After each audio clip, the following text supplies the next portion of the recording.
Di sudut pasar kota Madinah, pada masa-masa awal Islam, ada seorang pengemis Yahudi yang buta. Setiap hari ia duduk bersandar pada tembok pasar dengan pakaian lusuh dan suara yang lantang memperingatkan setiap orang yang melintas. Wahai saudara-saudaraku, jangan dekati Muhammad. Dia pembohong, dia tukang sihir. Jika kalian mendekatinya, kalian akan dipengaruhinya. Itulah kata-kata yang ia ulang setiap hari, tanpa ia tahu kepada siapa sebenarnya ia berbicara. Setiap pagi sebelum matahari naik tinggi, Rasulullah datang menghampiri pengemis itu. Beliau membawa makanan, duduk di sampingnya, lalu menyuapinya dengan lembut tanpa mengatakan sepatah kata pun tentang dirinya. Setiap suapan disertai kasih sayang, meski telinga beliau terus mendengar cercaan yang diarahkan kepada nama beliau sendiri. Begitulah Rasulullah melakukan kebiasaan itu setiap pagi hingga menjelang akhir hayat beliau. Setelah Rasulullah SAW wafat, pagi-pagi di pasar Madinah mendadak berubah sunyi. Bagi pengemis itu, ada tangan yang dulu lembut menyuapinya, kini tak lagi datang. Ada suara langkah yang tak lagi ia dengar. Ia merasa kehilangan, meski ia tak tahu siapa yang hilang dari hidupnya. Beberapa hari setelah kepergian Rasulullah SAW, Abu Bakar radhiyallahu anhu datang ke rumah Aisyah radhiyallahu anha. Dengan suara lembut beliau bertanya, "Wahai putriku, adakah kebiasaan Rasulullah yang belum aku kerjakan?"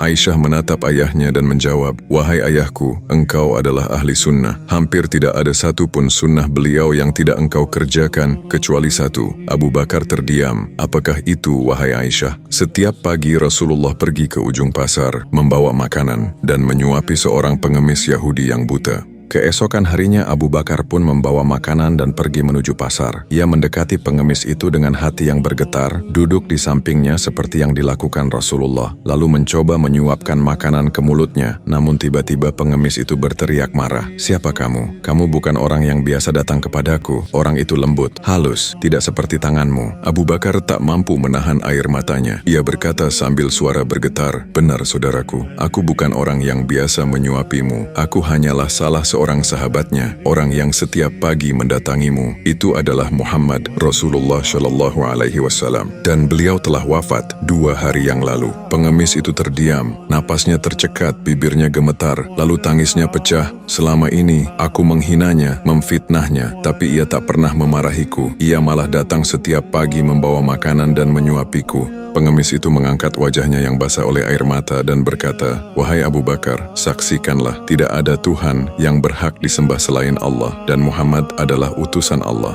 Dan di sudut pasar itulah seorang pengemis Yahudi yang buta mendapatkan hidayah bukan karena diperdebatkan, bukan karena dipaksa, tapi karena disentuh oleh akhlak manusia paling mulia. Allahumma shalli ala Sayyidina Muhammad wa ala ali Sayyidina Muhammad.